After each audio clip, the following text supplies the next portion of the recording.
Assalamualaikum warahmatullahi wabarakatuh. Perkenalkan, nama saya Siti Aisyah Nasution dengan NIM 2407400035. Pada tugas UAS Statistika Pendidikan ini, saya meneliti mengelola data nilai siswa menggunakan SPSS untuk mengevaluasi asumsi statistik dan menguji hipotesis perbedaan prestasi. Data terdiri dari nilai kelas 10 kelas kontrol dan 10 kelas eksperimen. Nah, sebelum kita masuk ke cara pengelolaan datanya, di sini saya akan menjelaskan terlebih dahulu apa itu uji homogenitas, uji normalitas, dan uji T. Uji homogenitas adalah uji untuk mengetahui apakah data dari dua kelompok atau lebih memiliki varians yang sama. Tujuannya adalah memastikan bahwa sebaran data antar kelompok setara sehingga analisis statistik seperti uji T bisa digunakan dengan tepat. Yang kedua adalah uji normalitas. Uji normalitas adalah uji mengetahui apakah data berdistribusi normal atau tidak. Tujuannya adalah untuk memastikan bahwa data memenuhi syarat penggunaan uji statistik parametrik seperti uji T. Nah, yang ketiga adalah uji hipotesis atau uji T, yaitu adalah uji statistik yang digunakan untuk membandingkan rata-rata dua kelompok. Tujuannya adalah untuk mengetahui apakah terdapat perbedaan yang signifikan antara nilai kelas kontrol dan nilai kelas eksperimen. Baik teman-teman, di sini saya akan mempraktikkan cara mengelola data uji homogenitas, uji normalitas, dan uji hipotesis atau uji T. Perkenalkan, nama saya Siti Aisyah Nasution dengan NIM 2407400035. Di sini saya akan mempraktikkan cara mengelola data menggunakan IBM SPSS statistik. Di sini saya sudah menyiapkan data sebanyak yaitu 20 responden, yaitu 10 kelas kontrol dan 10 kelas eksperimen.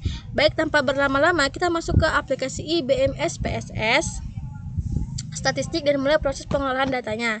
Nah, di sini kita masuk ke variable view. Kita klik kelas, enter, lalu kita klik hasil. Nah, yang desimal kita ubah menjadi 0 dan yang hasilnya juga kita ubah menjadi 0. Lalu kita masuk ke values. Untuk yang value kita ubah menjadi 1 eksperimen.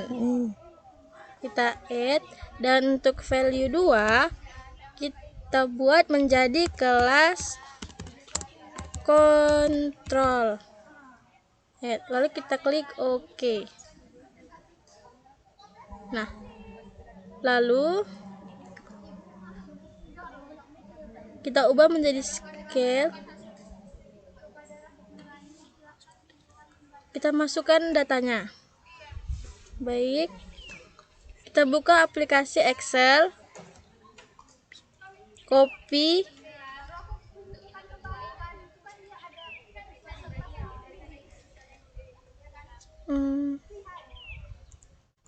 kita copy, lalu kita kembali lagi ke aplikasi SPSS-nya.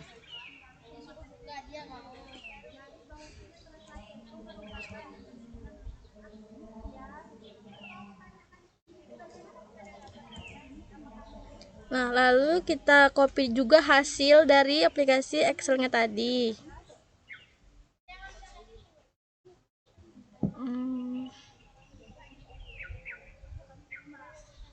Oke. Kita kembali ke aplikasi SPSS-nya. Baik. Lalu kita akan menguji homogenitas. Kita masuk ke analyze, compartments, lalu kita masuk ke one way ANOVA.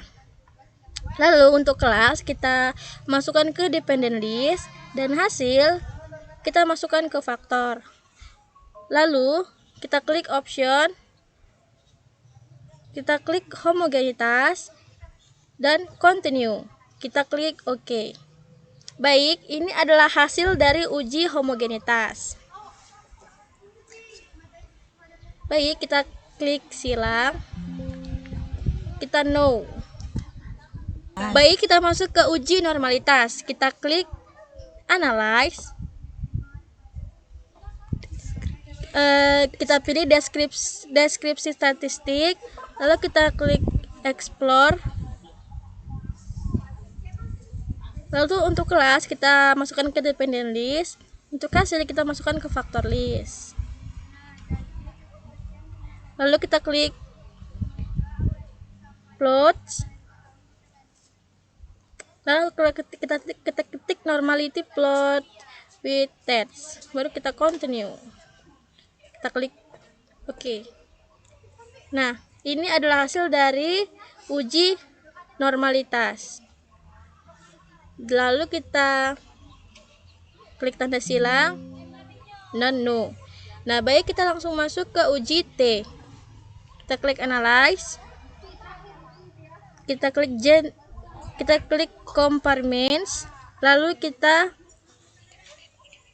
pilih independent sample test. Untuk kelas kita masukkan ke test variabel, dan untuk hasil kita masukkan ke grouping variabel. Kita klik define group 1, dan ini untuk group 2 kita klik 2. Kita klik continue dan kita klik OK. Baik, ini adalah hasil dari uji T. Baik, cukup sekian dari saya. Ini adalah hasil yang saya uji, yaitu uji T, uji normalitas, dan uji homogenitas. Baik, cukup sekian. Apabila ada kesalahan saya mohon maaf. Saya akhiri dengan wabillahi taufiq wal hidayah. Wassalamualaikum warahmatullahi wabarakatuh.